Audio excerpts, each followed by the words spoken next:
إن الحمد لله تعالى نحمده ونستعين به ونستغفره ونعوذ بالله تعالى من شرور أنفسنا ومن سيئات أعمالنا. من يهده الله تعالى فلا مضل له ومن يضلل فلا هادي له، وأشهد أن لا إله إلا الله وحده لا شريك له، وأشهد أن محمدا عبد الله ورسوله وصفيه من خلقه وحبيبه، أدى الأمانة وبلغ الرسالة ونصح للأمة فكشف الله به الغمة. فاللهم صل وسلم وزد وبارك عليه وعلى آله الطيبين الطاهرين وعلى أصحابه الغر الميامين وعلى كل من اقتفى أثرهم ونهج سبيلهم إلى يوم الدين. أما بعد، فأهلا وسهلا بكم في درسنا الخامس بفضل الله جل جلاله حول تدبرنا في سورة النور. ودرسنا هذا المساء درس مهم، وأبدأه بسؤال مهم. الله جل جلاله يقول: ولولا فضل الله عليكم ورحمته في الدنيا والآخرة لمسكم فيما أفضتم فيه عذاب عظيم. أي بسبب حادثة الإفك كان من المفترض أن ينزل عذاب عظيم على الأمة لعظم الذنب.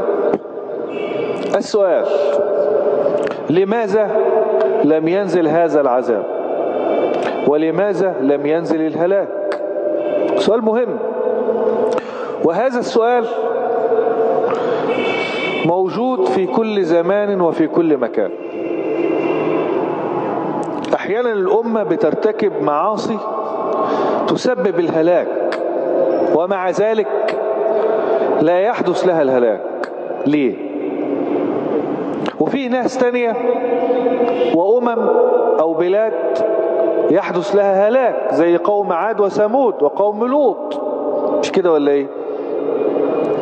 السر في ذلك والله تعالى أعلى وأعلم أنه يوجد من يقوم بدوره في الناس من الصلاح والإصلاح، ولو واحد.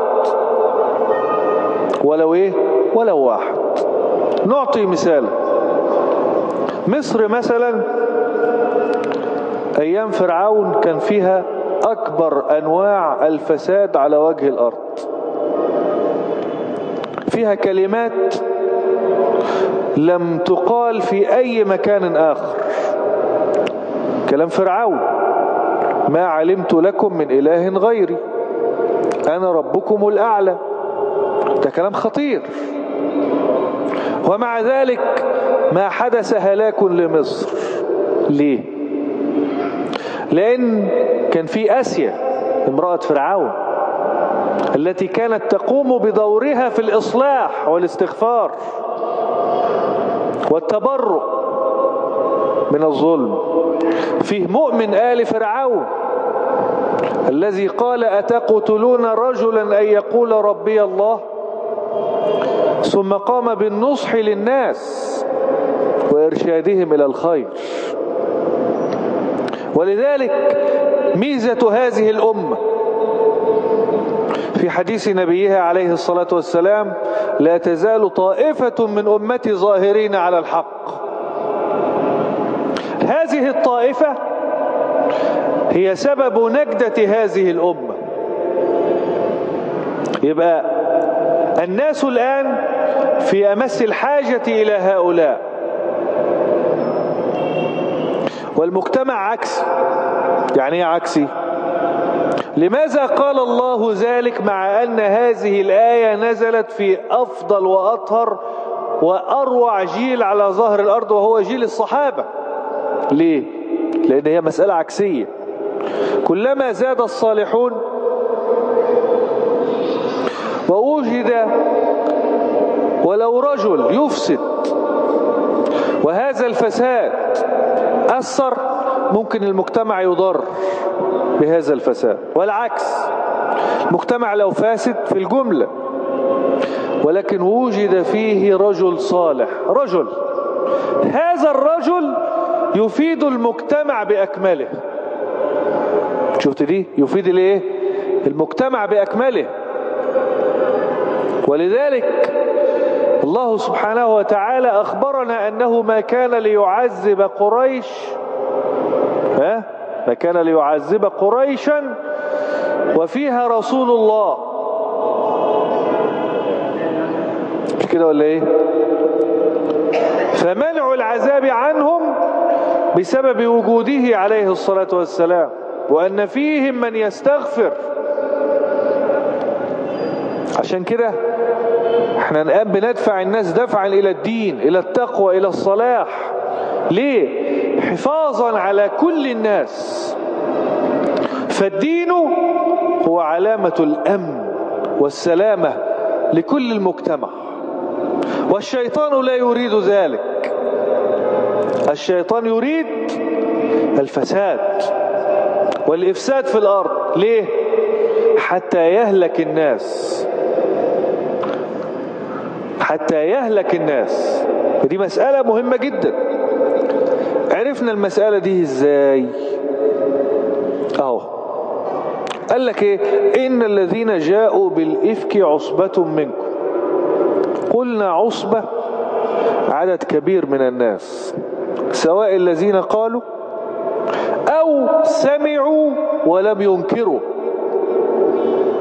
ودي مسألة مهمة. طيب هل هناك من قام بدوره؟ الجواب نعم. قام بعض الصحابة بدورهم في إنكار هذه الحادثة اللي هي حادثة الإفك. زي مين؟ زي مثلا سيدنا عمر بن الخطاب وعلي وعثمان وزينب. ذهبوا لرسول الله صلى الله عليه وسلم وقالوا له: يا رسول الله، إن عائشة طاهرة مبرأة. وأنكروا حادثة الإفك، فشكر الله لهم ما فعلوه وما بذلوه. ولذلك ربنا سبحانه، شوف بقى: ولولا فضل الله عليكم ورحمته، أي أنزل الله عليكم في هذه اللحظة التي كانت تستحق الهلاك، أنزل عليكم فضله ورحمته في الدنيا، وغفر هذا الذنب في الآخرة. لما فعله الصالحون منكم. طب لو الصالح لم يقم بدوره، شوف بقى: لمسكم. المس في القرآن يأتي لمباشرة الشيء، الإحساس بالشيء. يعني انت حضرتك كده لما تحط صبعك على شيء سخن انت بتشيل على طول. ليه؟ لأنك بمجرد ما لمست أحسست، مش كده ولا ايه؟ فالمس هو الاحتكاك المباشر. ده يختلف عن ايه؟ واحد يقرر عقاب ولا يفعله. معنى كلمة مس ان في عقاب حدث للناس وشعروا به، وشعروا ايه؟ به. والعذاب يتفاوت ويختلف. جزاك الله خير. من هلاك الى عقوبة ثم ترفع عن الناس. ولذلك أي ذنب بيحدث المولى عز وجل يقول إيه؟ بما كسبت أيدي الناس. شو بيقول لك إيه؟ ويعفو عن كثير. العفو بسبب إيه؟ بسبب هؤلاء الذين يصلحون ويستغفرون ويوحدون ويسجدون ويركعون. ولذلك مصر قلنا أنها محفوظة. ليه؟ لأنها يوجد فيها من يضرب بهم المثل في الإيمان والتقوى. في كل زمان يوجد هؤلاء. عشان كده المولى عز وجل بيلفت نظرنا إلى شيء خطير. إيه هو؟ لمسكم فيما أفضتم. أفضتم يعني إيه؟ أفضتم الإفاضة هو الشيء الزائد عن الحد.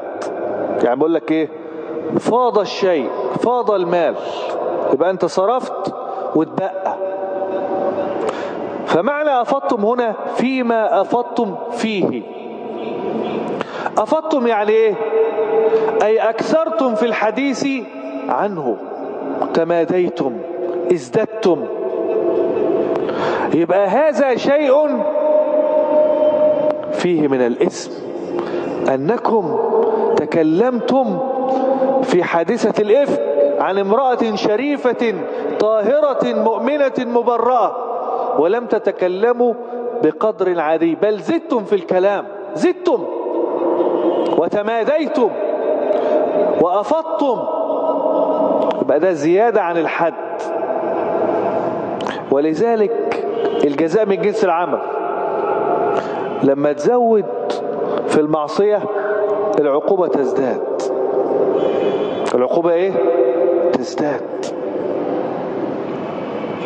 لأن في معصية عادية وفي معصية بشعة. زي مثلا ايه؟ مثال، رجل زنى بامرأة، دي ايه؟ معصية. خلاص.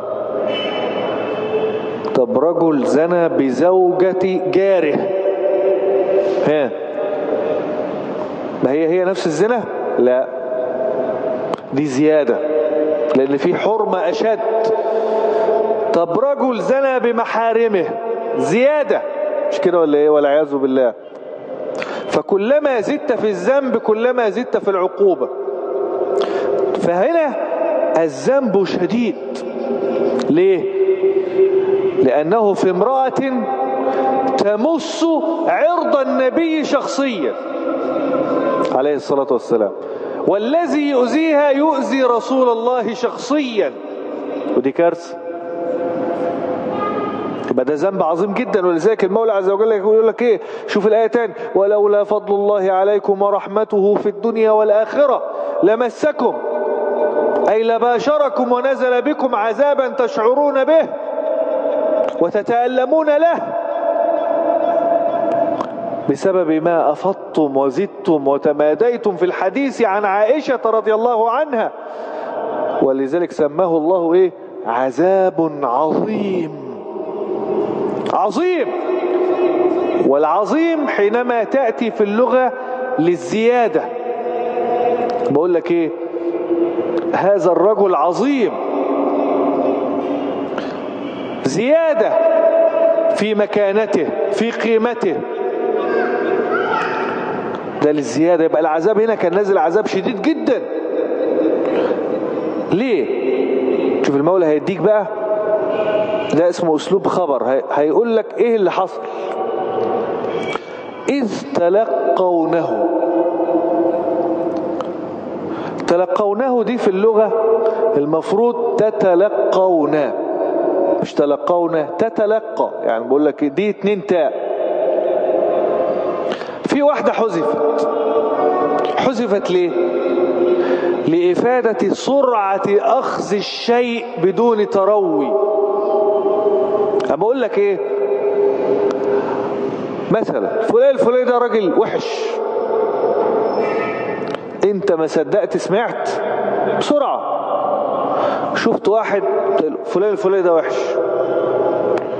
فأنت أخذت الأمر سريعا ونقلته لغيرك إيه؟ سريعا. مع ان هنا لا يجوز شرعا. في المؤمن العادي، في الانسان العادي، الاصل ان تتحرى وان تتبين. يا ايها الذين امنوا ان جاءكم فاسق بنبأ فتبينوا. ده في الاصل، ده لو فاسق. فكيف هذا في زوج رسول الله، في ام المؤمنين الشريفة الطاهرة المبرأة؟ ده موضوع مستبشع. ومع ذلك تناقلتموه سريعا سريعا. ولذلك قال لك ايه؟ إذ تلقونه بألسنتكم. هو المفروض انت لما تتلقى خبر بتتلقاه بلسانك ولا بأذنك؟ بالأذن. لكن هؤلاء لم ينتظروا لحظة حتى لمجرد الاستماع، وإنما بمجرد ما سمعوا نقلوا. فكأنك انت زي البغبغان كده. البغبغان بمجرد ما تقول يقوم ايه؟ مكرر وراك. وزي كده بتقول له انت بغبغان مش تسمع انا عايز اقول لك ايه، مش تفهم، لا. فدي افادة سرعة نقل هذه الحادثة، هذا الكلام، إذ تلقونه بألسنتكم. طب شوف بقى، وتقولون بأفواهكم. ليه حط بأفواهكم هنا؟ بأفواهكم في القرآن تأتي لشيئين، كل القرآن. المفروض الإنسان قبل أن ينطق الكلمة الأول يعقلها بعقله ويحسب الحسابات بتاعتها، ده الأصل. لكن لما إنسان بينطق كلام ولا يخاف في عواقبه ومن عواقبه ومما سيؤدي إليه، هذا رجل سفيه لم يحكم عقله ولا ضميره ولا قيمه ولا مبادئه ولا دينه، فينقل هذا الكلام بفمه. فالفم هنا علامة أن هؤلاء بمجرد أن سمعوا هذا الكلام عن عائشة رضي الله عنها لم يحكموا عقلهم ولا قلبهم ولا مبادئهم ولا ما يعرفوه عنها من شرف وطهر وعفاف. مسائل بسيطة جدا، ومع ذلك تناقلوه بأفواههم. فالفم هنا جاء للشيء السيء. نفهم ايه من كده؟ ان لا يجوز للإنسان المؤمن أن ينطق لفظا من فمه إلا إذا وعاه وفهمه وكان متأكدا تمام التأكد منه، ثم أن هذا الكلام لن يحدث له ضررا في دينه أبدا. طب صار الناس دلوقتي لو كل واحد مننا طبق المبدأ الإسلامي العظيم اللي نزل من 1400 سنة، كان ايه اللي هيحصل؟ كنت هتلاقي احترام، أدب، حب، حسن ظن. لكن دلوقتي إذ تلقونه بألسنتكم وتقولون بأفواهكم، على طول مجتمع كده، فلان حرام، فلان نصاب، فلان ابن كذا، فلانة، كله شغال، ما عادش في عدل ولا إنصاف. المهم مصلحتك، المهم تخلص على ده، تدمر ده. طب والنتيجة؟ المجتمع يتدمر، ما عادش في ثقة في حد. ولذلك المولى عز وجل أنزل هذه الآيات ليه؟ لأن احنا لو فقدنا الثقة في عائشة قد تفقد الثقة في رسول الله.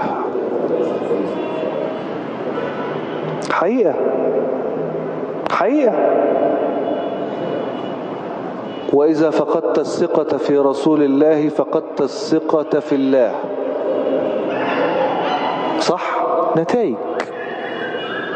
ما هو لما تكون واحدة بحجم عائشة كل المناقب وكل الشرف وكل الطهر ونقول عليها كده، امال الأدنى يبقى عامل ايه؟ عشان كده المنافقون في كل زمان ومكان حينما يريدوا هدم الدين يهدمون ثوابت الدين. يعني هو مثلا ايه؟ لما يجي النهاردة يهدم ما يقولكش تعالى لا اهدم لك سنن الدارمي، لان ما حدش يعرف سنن الدارمي دي. امال يهدم لك ايه؟ يهدم لك البخاري. البخاري ده الطب. بيقول لك ليه البخاري؟ يقول لك اصح كتاب بعد القرآن. طب هدمته، هتهدم اللي تحتيه ولا لا؟ هدمت الصحابة، هتهدم اللي تحتيهم ولا لا؟ مش كده ولا ايه؟ الله، هدمت عمر بن الخطاب رمز العدل، يبقى اللي تحتها هيتهدم ولا لا؟ الله، إذا كان عمر كده الذي يضرب به المثل في العدل والدين، يبقى ده خطر عليك انت، خطير. اوعى تفتكر ان ده شيء كويس، ده خطر عليك انت. عشان كده احنا لما بنحافظ على ثوابت الدين وبندافع عنها حفاظا على كل ثوابت المجتمع، يبقى شوف الله جل جلاله لما ينزل 16 آية كاملة في كتابه دفاعا عن عائشة. ليست القضية قضية عائشة، وإنما القضية أبعديات المسألة دي. أبعديات إيه؟ المسألة دي قضية خطيرة احنا مش واخدين بالنا منها. ولذلك المنافقون حققوا بعضا من أهدافهم. حصل إيه في الإفك؟ حصل شيء خطير جدا، ولكن الدين سيطر عليه. شوف خلي بالك تاني، الدين سيطر عليه لأول مرة في تاريخ الإسلام بأكمله. لأول مرة يحدث نزاع وشقاق بين المهاجرين والأنصار، لأول مرة، بسبب قصة الإفك دي. الراجل قال عائشة فعلت كذا، النبي عليه الصلاة والسلام في قمة ألمه وجرحه، شيء لا يتصور، ثوابت. انت بتتكلم في بيت النبوة. زي واحد منزل كتاب يقول لك ايه؟ مجتمع يثرب وانتشار الزنا. زنا؟ زينة ايه؟ واحد يقول لك الصحابة كانوا بيحبوا النساء امام الرسول. ايه الكلام الفارغ ده؟ عايز توصل ليه يعني؟ لك يا عم حبيبة وبتاع، وانت جاي تلوم عليا انا بقى؟ ما هو عايز يوصل لكده. زي واحد مثلا شايفه بيشرب حشيش، تقول له يا اخي الحشيش حرام. حرام ايه يا عم؟ ده الراجل اللي بيصلي هناك وامام الجامع ده واللي مش عارف ايه وي يشربوا حشيش. وعايز يقول لك ايه؟ ان الناس المحترمة بتشرب، فانت جاي تقول عليا انا؟ بتروح تكلمهم هم. فهو لما يعمل لك كده يقول لك الصحابة بيحبوا قدام النبي عليه الصلاة والسلام، يبقى خلاص بقى ما تقعدش تقول لي حلال وحرام. بيهدم ثوابت الدين، القيم. بس يجي يعمل لك مسلسل عمر بن عبد العزيز شغال طول الليل، الراقصات يرقصن وهو قاعد، يقول لك ادي عمر بن عبد العزيز. لا، مش هذا، ليس هذا عمر، ليس هذا عمر. عمر الذي ما كان ينام في ليله من تذكره للنار، ما هنئ يوما ما بالنوم، لأنه دائما متذكر الآخرة. دي حياة هؤلاء. لماذا يشوهون؟ ليه؟ عشان لما يهدم ده يعرف يهدمك. انت مين انت بقى؟ إذا كنت هدمت الكبير انت هتتكلم؟ ولذلك احنا بنقول لا بد من الحفاظ على ثوابت الدين. خط احمر ده امن قومي. شو بقى؟ امن قومي. لان لو ثوابت الدين هدمت على يد هؤلاء السفهاء ونحن لم نتكلم ولم ندافع سينزل الهلاك. الهلاك على كل المجتمع.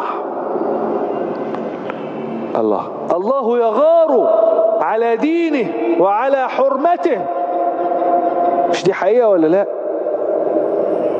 ولذلك 16 آية تنزل في عائشة رضي الله عنها، شيء لا يتصوره عقل ولا يستوعبه إنسان، في جرم وبشاعة ما حدث. ولكن هل سكت المنافقون؟ الجواب لا.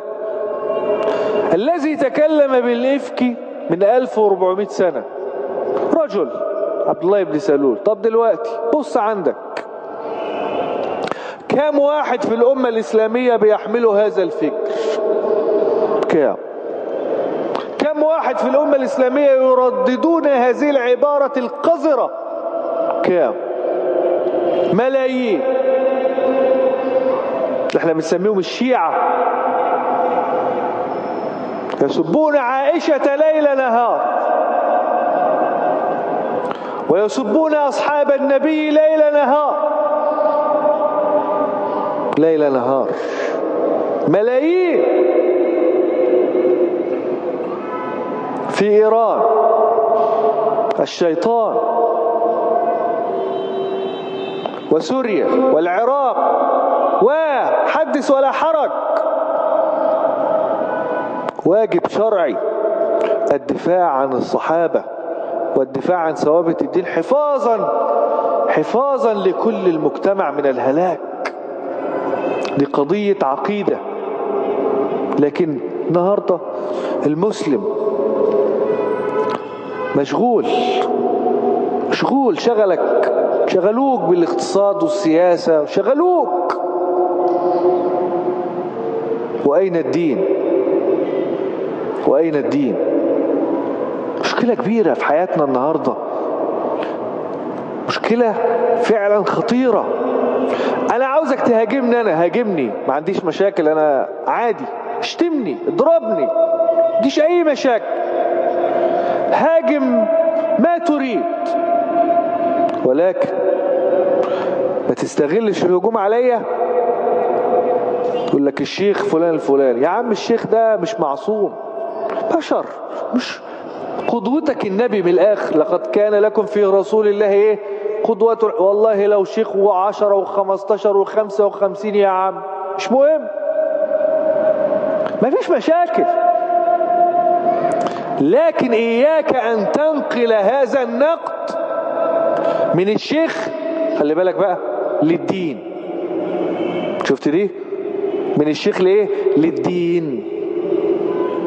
لا، ما يطلع برنامج في التلفزيون يقول لك أحمد بن حنبل إرهابي. أحمد بن حنبل بيلعب معاك. أحد الأئمة الأربعة الكبار تقول عليه إرهابي؟ ما هذا؟ لا يقال هذا في بلد الأزهر. يقول لك البخاري في أحاديث مسخرة. ما هذا؟ لكن البخاري في أحاديث بتحض على الزنا والدعارة. لا، الدعارة دي مش عندنا احنا عندنا قيم ومبادئ وأخلاق.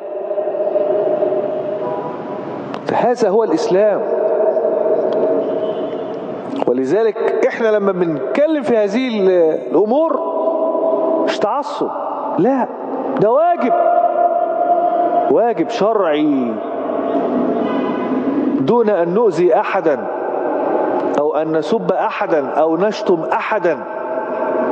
ده واجب. 16 آية في السيدة عائشة. ولذلك ربنا سبحانه وتعالى يقول إيه؟ وتقولون بأفواهكم ما ليس لكم به علم. تعرف ما ليس لكم به علم دي عايدة على إيه؟ أي لا تعرفون أن ما تقولون به قد يسبب لكم الهلاك والعذاب والانتقام من الله جل جلاله. ولذلك إيه بقى؟ وتحسبونه هينا، شيء بسيط، شيء عادي. لا، ده خط احمر. الدين لا، العب بعيد، اشتمني انا تحت امرك. لكن تيجي عند الدين لا، تيجي عند البخاري لا، تيجي عند الصحابة لا، خط احمر، مش هنسمح. لان ده دين، ثوابت الدين. مرة كنت في العمرة قابلت واحد شيعي متعصب. المهم اتكلمت معاه، اتناظرت معاه،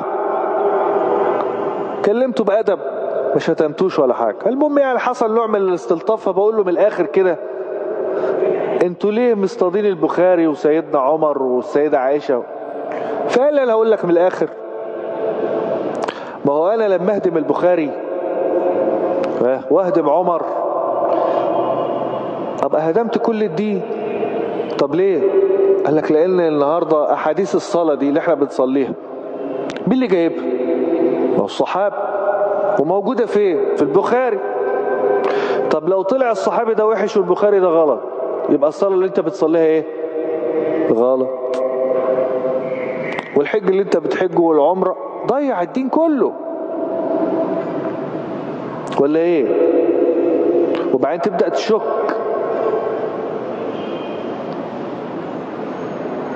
دي كارثة، الكوارث.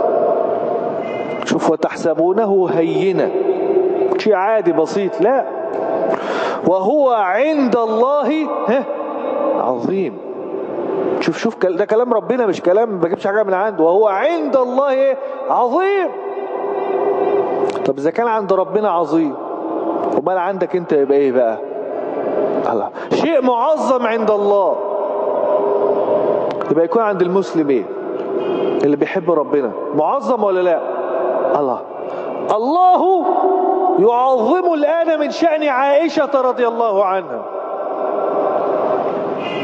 يبقى المفروض شأنها هتكون ايه؟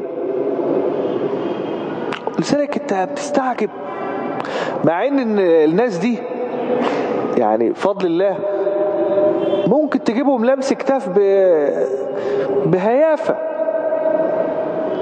يعني الناس الشيعة دي هو بيعمل ايه؟ يهاجمك يقول لك انت عندك اخطاء وعندك. ممكن تجيبهم لمس كتاف. الراجل اللي كان معاه في الحرم ده بفضل من الله سبحانه وتعالى 5 دقايق خدش غلوة، لانه هو مش فاهم حاجة. انا سألته 3 أسئلة بس. قلت له: انتوا عندكم سيدنا علي معصوم ولا لا؟ معصوم يعني ما بيغلطش. قال لي: طبعا معصوم ما بيغلطش، مستحيل. قلت له: طيب لو حد قال انه بيغلط كافر؟ قلت له: يعني كل افعاله اللي بيعملها صح؟ قال لي: طبعا. امال ليه؟ قلت له: طيب هسألك السؤال بقى التاني، هل سيدنا علي والعياذ بالله زي ما انتوا بتقولوا يعرف ان سيدنا عمر ده خارج عن الدين وحش يعني؟ هل يعرف ولا لا؟ ما هم بيقولوا كده، بيقولوا عمر في النار. قلت له: هل سيدنا علي يعرف الكلام ده ولا لا؟ قال لي: طبعا يعرف. قلت له: طيب انا هسألك انت سؤال بقى، انا راجل سني اهو، ترضى تجوزني بنتك؟ قال لي: اعوذ بالله لا. خلاص. قلت له: طيب ايه رأيك ان سيدنا عمر سيدنا علي اللي هو الامام بتاعهم اهو، اللي جوز بنته ام كلثوم لسيدنا عمر، ايه رأيك في دي؟ اختار لك حاجة من الاتنين يا حلو. يا اما هو اخطأ فيما فعل، ولو انت قلت كده هتبقى بنص الكلام بتاعك ايه؟ كافر. ده بكلامك انت، كلامه هو.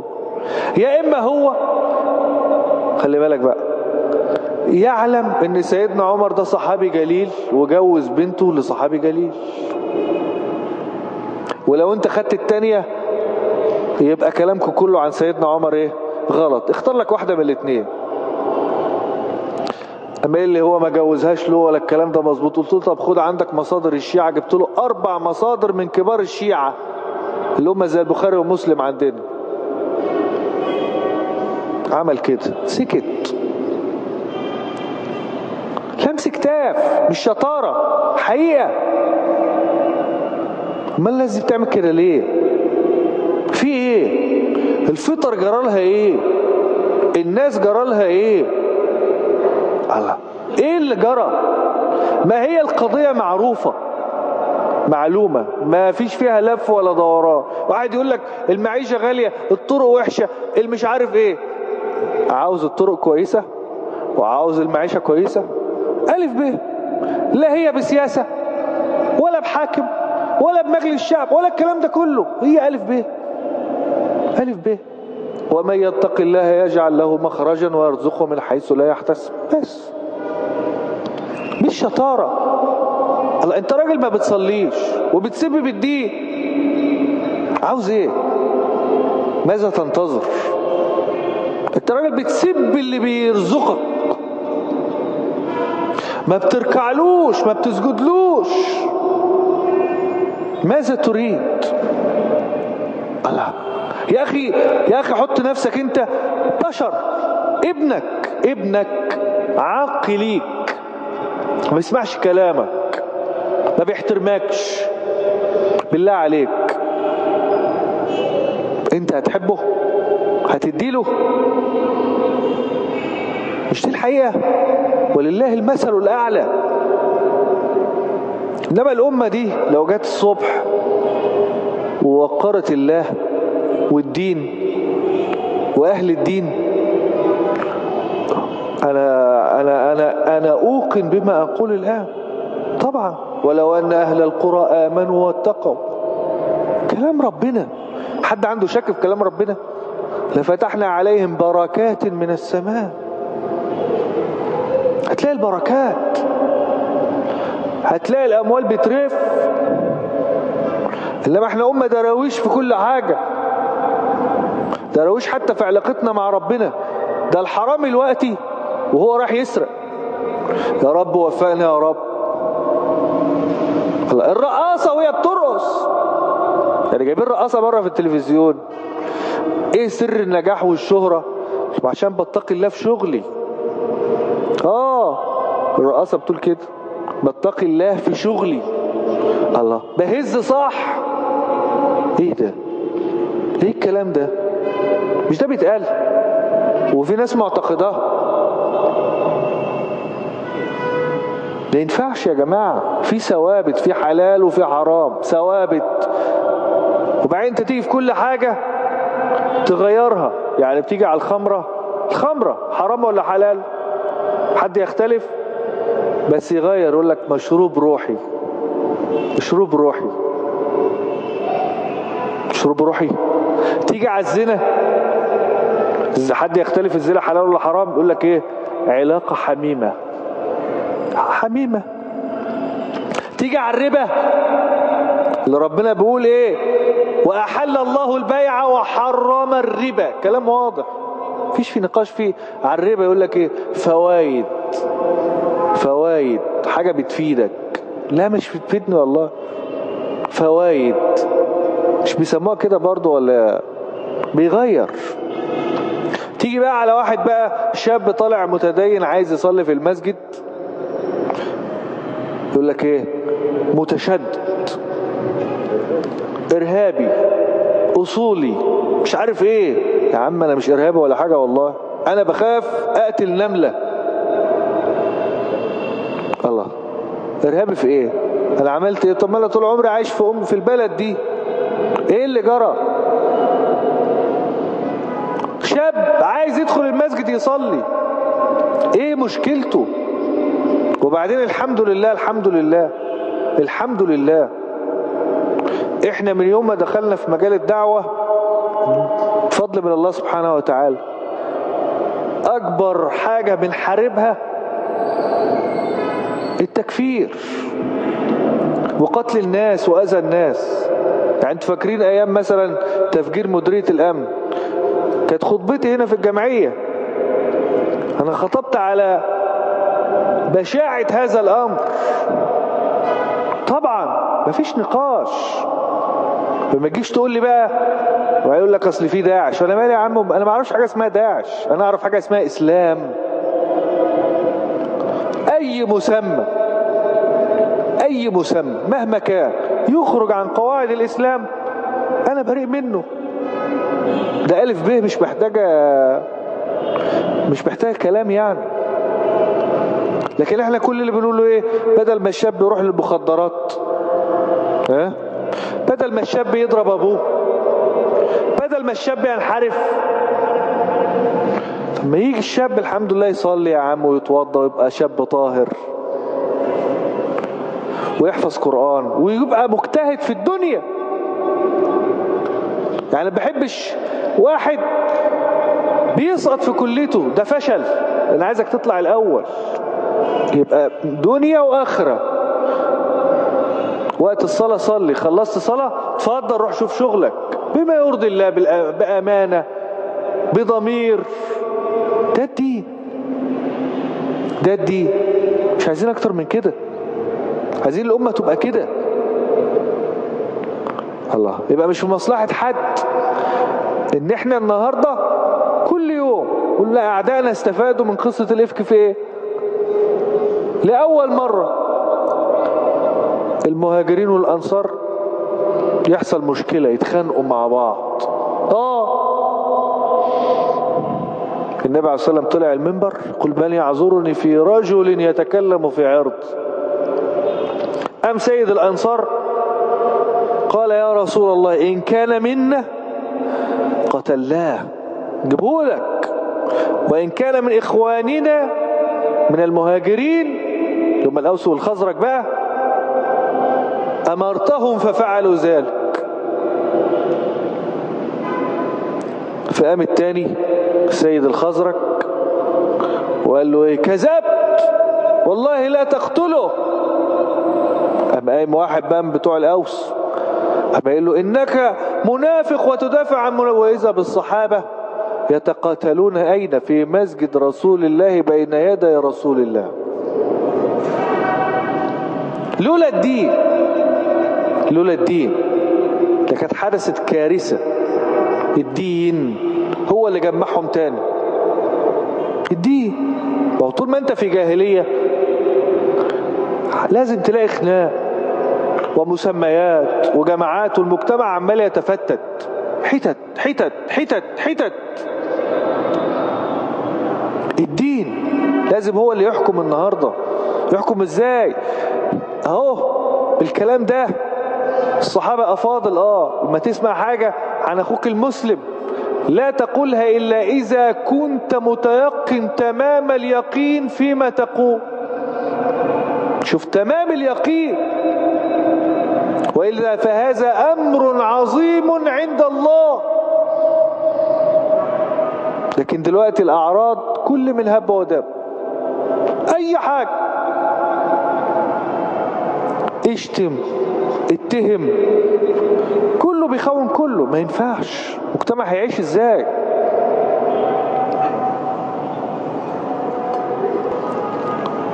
بسم الله والصلاة والسلام على رسول الله. القرآن لما بيعدل شيء يعطيك الصواب. يقول لك ما كان ينبغي عليكم أن تفعلوا هذا أبدا. أمال كان الواجب عليكم إيه؟ ولولا إذ سمعتموه، إذا سمعت منكرا أو باطلا في أي شيء كان من الواجب عليكم أن تقولوا ما ينبغي أن نتكلم بهذا، هذا لا يليق بنا ولا يليق بأمة محمد عليه الصلاة والسلام، لا يليق بأتباع محمد عليه الصلاة والسلام، ولا يليق بأمة تحمل القرآن. لا يليق. ولذلك المؤمن مهذب، ليس سبابا ولا لعانا ولا بذيئا. المؤمن إنسان محترم. المؤمن أينما ذهب وجد الخير، أينما وجد جاء الخير. دي قضية المؤمن، له دور في هذه الحياة، انه يخرج الناس من الظلمات الى النور، يخلي الناس سعيدة، يقضي حواجج الناس، يحل مشاكل الناس، يساعد الناس. ولذلك أبسط تعريف للمسلم، أبسط تعريف للمسلم: المسلم من سلم المسلمون من لسانه ويده. ده أبسط حاجة، ده أدنى شيء يا أخي. المسلم ده لما يشوف طوبة أو شجرة في الطريق المفروض يشيلها، ده أبسط حاجة. ده أنا بكلمك على أبسط شيء. أمال بقى لو طلعت بقى للأخوة والحب والإيثار. فالمجتمع النهاردة في أمس الحاجة للعودة إلى الإسلام، العودة إلى الدين الذي يغير الناس، يرتقي بأخلاقهم. بس امتى انت تكون كده؟ امتى؟ لما تخلي الدين هو حياتك، اللي بناء عليه هو اللي يقول لك افعل ولا تفعل، امشي او لا تمشي. الدين الحاكم. قل إن صلاتي ونسكي ومحياي ومماتي لله رب العالمين. يا أيها الذين آمنوا استجيبوا لله وللرسول إذا دعاكم لما يحييكم. الحياة الطيبة. وأنا أتحدى أي إنسان لجأ للدين، تاجر مثلا النهاردة قال لك أنا هشتغل صح بضمير، حتى لو هكسب جنيه، بس مش هخدع، مش هغش، مش هضحك على الحد. أتحداك إنه في زمن قياسه هيبقى غني، مع إن الحسبة تقول إيه؟ هيكسب جنيه، واللي جنبيه من الغش بيكسب 100. يعني المفروض اللي جنبيه ده يكون 1,000,000 ضعف. أتحداك ده هتلاقيه غني ويتنعم في نعم الله. ليه؟ لأن إن كان التاني بيكسب من الحرام 100، هيروحوا بقى والعياذ بالله في وباء. لكن ده بيكسب جنيه من الحلال، هتجد بقى البركة الربانية حلت. بركة في كل حاجة، في انشراحه للصدر، في الحياة، في المال، في الزوجة، في كل حاجة بركة. وذلك ربنا بيقول لك من ذا الذي يقرض الله قرضا حسنا فيضاعفه له ايه؟ احد السلف كان عاوز يشتري بيت، سأل على البيت لقاه ب1000 دينار، غالي أوي، بس هو نفسه يشتريه. فراح عمل ايه؟ طلع 10 دنانير لله. وهو بيعمل كده واحد بيقول له ايه، ما شاء الله انت مطلع يعني 10 دنانير المرة دي يعني. فقال له أريد أن أشتري بيتا ب1000 دينار. تقول له ايه علاقة ده بده؟ هو عمل كده ليه؟ يخرج 10 دنانير ويؤمن في ربه أنها ستعود إليه 10 أضعاف. شوف وفعلا اشترى البيت. أنا بكلمك في حاجات صغيرة زي ايه؟ الراجل اللي كان سلف من واحد 1000 دينار وقال له يوم كذا هردها لك، فبيقول له ايه؟ ألا تأخذ علي شيئا، يعني مش هتكتب؟ قال ألا تقبل أن يشهد الله علينا، يعني ربنا يكون الشاهد. خلاص انتهت. ورق ايه بقى؟ انا بقول لك اهو خلاص، زي واحد بيقول لك اقسم بالله العظيم، خلاص. فجه ميعاد السادات مش قادر يوصل للتاني، بينه وبينه بحر كبير، والحديث ده في الصحيح عشان ما حدش يقول ان انا درويش. مش لاقي سفينة، مش لاقي حاجة توديه. ميعاد السادات جه، ربط الفلوس في حتة خشبة ورماها في البحر وقال يا رب إنك تعلم كذا وكذا وكذا، وأنا أريد أن أسد ديني لأنه جعلك علينا شهيدا. خلاص راجل كلام إيماء، خلاص عقيدة. النبي صلى الله عليه وسلم يقول، والحديث في قمة درجات الصحة، ودي مش معجزة ولا دروشة. ليه؟ لأن أنت لما تتعامل مع ربنا تلاقي فتوحات. التاني على اليمة التانية صاحب المال وصل المال إليه. شوف الجمال ده، الدين ده، عظمة الدين.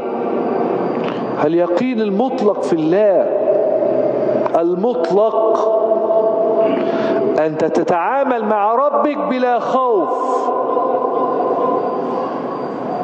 بلا تردد.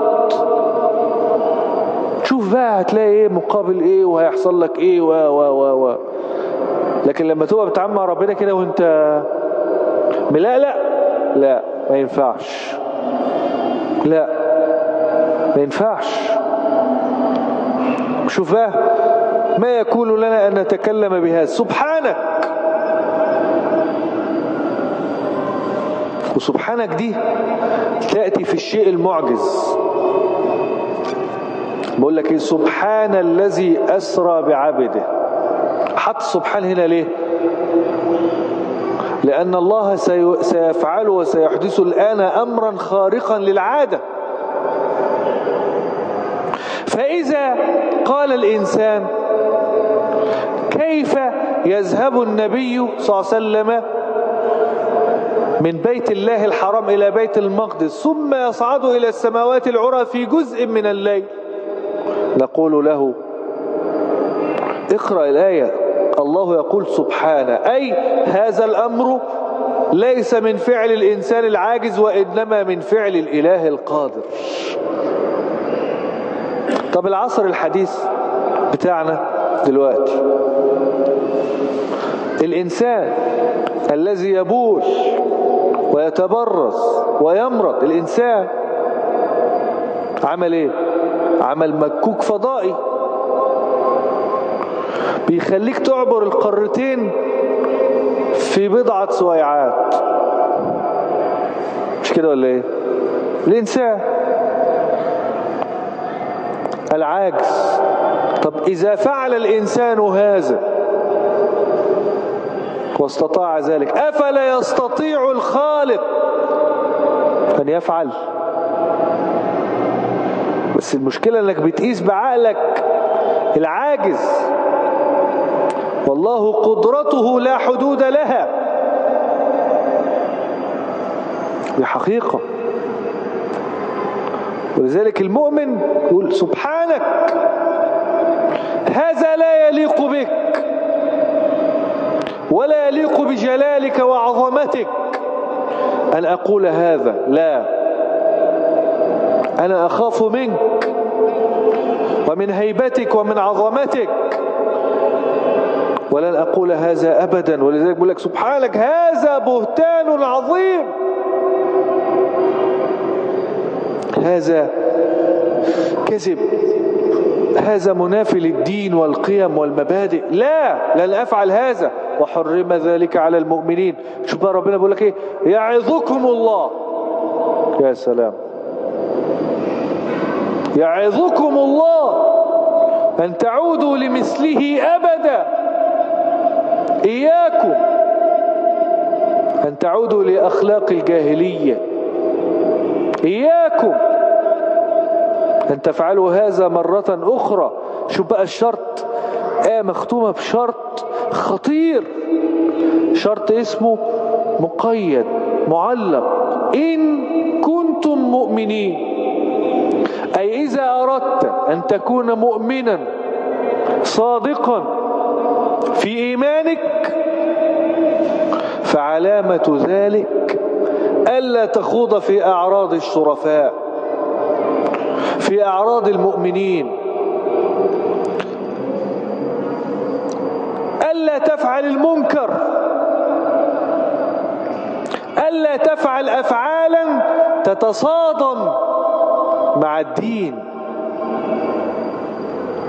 شوف، يعظكم الله أن تعودوا لمثله أبدا إن كنتم مؤمنين ويبين الله. هذا هو البيان، هذا هو الحق الذي ينبغي للإنسان أن يمشي عليه في هذه الحياة الدنيا. ويبين الله لكم الآيات الواضحات الجليات التي لا مراء فيها ولا إشكال فيها، والله عليم حكيم. والله يعلم ماذا ستفعل وماذا ستقول، وهل ستتعظ بهذه الكلمات أم لا. وهو يفعل ذلك لحكمة، أن يبتليك في هذه الحياة الدنيا. شوف الآيات، شوف قوة الآيات. أين المسلمون من هذه الآيات؟ أين المسلمون من الدين؟ أين المسلمون من القرآن والسنة؟ أين؟ أسئلة محيرة. فين احنا؟ نقرأ ولا نطبق؟ لا، لازم تمتثل وتكون مقيدا بالقرآن والسنة. دي قواعد أساسية أخذناها النهاردة، وإن شاء الله نكمل في لقائنا القادم بإذن الله إن قدر الله لنا اللقاء والبقاء. وجزاكم الله خيرا، والسلام عليكم ورحمة الله وبركاته.